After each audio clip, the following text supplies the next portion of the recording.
So guys, dito naman tayo sa maliit na taniman namin, hardin. Maliit na hardin namin.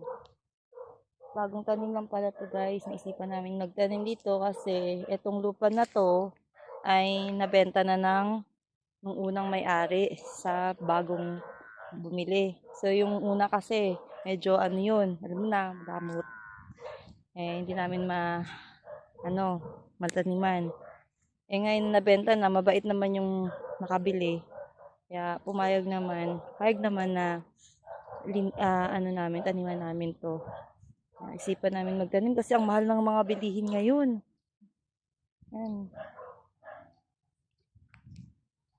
Papakita ko sa inyo yung mga tanim namin. Ano pa lang to, bago pa lang to. Bagong tanim pa lang namin. Ito na yun. Kakadilig ko lang. Actually, ito lang diniligan ko yung mga talong. Kasi, ayun, nanguluntoy na sayang naman. Nagdala pa ako ng payong, hindi naman masyadong mainit dito. Doon lang na side sa amin. Ang impact ng init doon sa loob ng bahay namin, sobrang init. Dito naman, sarap dito tumambay. Ito, mga talong. Ayan, mga talong. Konti lang yan, pero pag bumunga yan, okay, maganda yan kasi hindi na kayo bibili-bili, madami na yan. Tsaka matagal naman ang bunga ng talong, mga ubos, mga 2 to 3 years pa. Ito naman, mga siling green. Ayan. Ito naman guys, itong maliit na hardin namin, hindi ko pa nalinisan. Mamaya lilinisan ko to. Ito. Kakatanim ko lang yan, mga 1 week pa lang siguro. Bawat bili ko, ang ginagawa ko, instead na itapon ko lang, tinatanim ko siya dito kasi may bakante naman na lupa, sayang din naman, kahit hindi atin, no. Ayan, tinaniman ko. Kompleto yan guys, Pag bumibili ako ng mga kangkong, dahon ng alugbate, dahon ng mga talbos kamote, ginagawa ko, instead na itapon ko yan. At saka yung kalabasa. Yung kalabasa, pag bumibili ako, tapos yung mga buto-buto niya, hindi ko siya tinatapon dun sa mismong basurahan.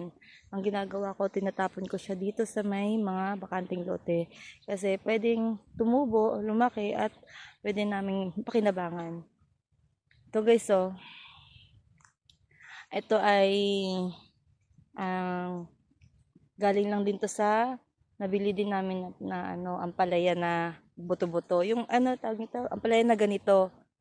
Bumili kami ng ampalaya na ganito, niluto namin kasi nilagyan ng itlog.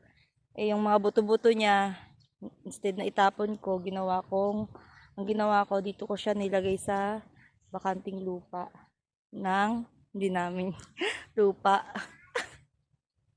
Guys, ito pala yung ampalaya. Galing sa may buto-buto lang na tinapon ko dito. Inalagaan ng asawa ko kasi mahilig din siya mag-alaga ng mga gulay-gulay hanggang sa lumago. Pati yung kalabasa. Ayan. Ito pala, kapitbahay namin. Nakapitas na ako sa kalabasa ko. Ang dami na. Kailang nag-iisa.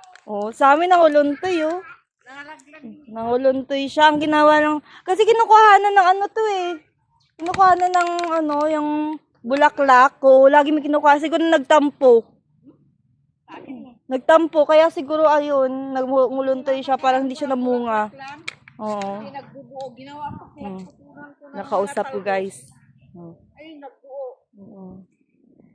Kailang mga gaganon na nalalaglag. Sayang. Sayang nga eh. Ito nga sa amin, isang lang na ito guys, nagmumulak-lak na naman.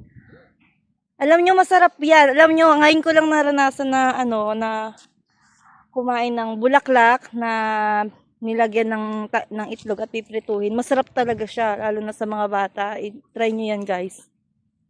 Tapos, eto naman, may tanim din ako dito na mga sarap mamuhay dito sa probinsya, no? Pwede kang magtanim-tanim kahit hindi mo lupa. Ayan. Oo nga, wala naman. Tsaka pumayag naman yung may-ari eh. Hindi naman dumadaan-daan naman dito. Sabi sa akin, sige na, Ah. taniman mo. Oo, Kung ngayon hindi ko na kaya, wala na. wala na. Ayan, balik tayo. Dito tayo sa Sinusunod ko lemongrass. Lemongrass guys. Yan. Ilan yan? Madami yan eh. Ang bilis tumubo ng lemongrass. Ang ganda ng benefits nito sa katawan. sa akin, hindi na asikaso na.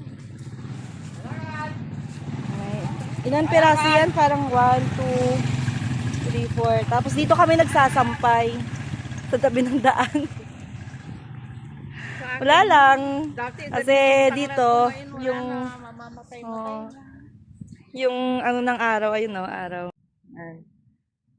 Impact sa bahay namin, sobrang init talaga. Oh. Hindi pa ako nakasuklay tinur ko na kayo dito sa may munting garden namin. Kasi yung anak ko naman na bunso, naman siya, tulog siya. Kaya pwede akong gumala-gala. Pero sa harapan lang ng bahay namin kasi syempre kung gagala-gala ako ng malayo, kawawa naman sila eh. Ano ako pa ba yung ina na? Taray pa ba yung ina? Ayan, ito naman. Papakita ko sa inyo yung what we call this, English yun oregano, ang lalapad guys, oh. Pagka may ubo-ubo yung mga anak nyo guys, ito pa inumin nyo, kahit tatlo or apat na dahon niya, lalagyan nyo lang ng lemon, ng kalamansi, 2 kalamansi or 1, ipigain nyo lang to, tapos ipigain nyo yung kalamansi, tapos lagyan ng konting tubig at painom sa bata. Mabisa siya. Mabisa, nakakatanggal ng ubo. Or nakakalambot ng ubo ng bata.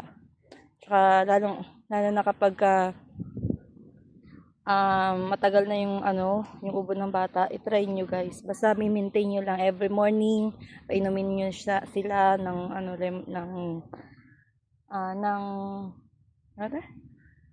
ng oregano. Yun lang guys. Thank you for watching!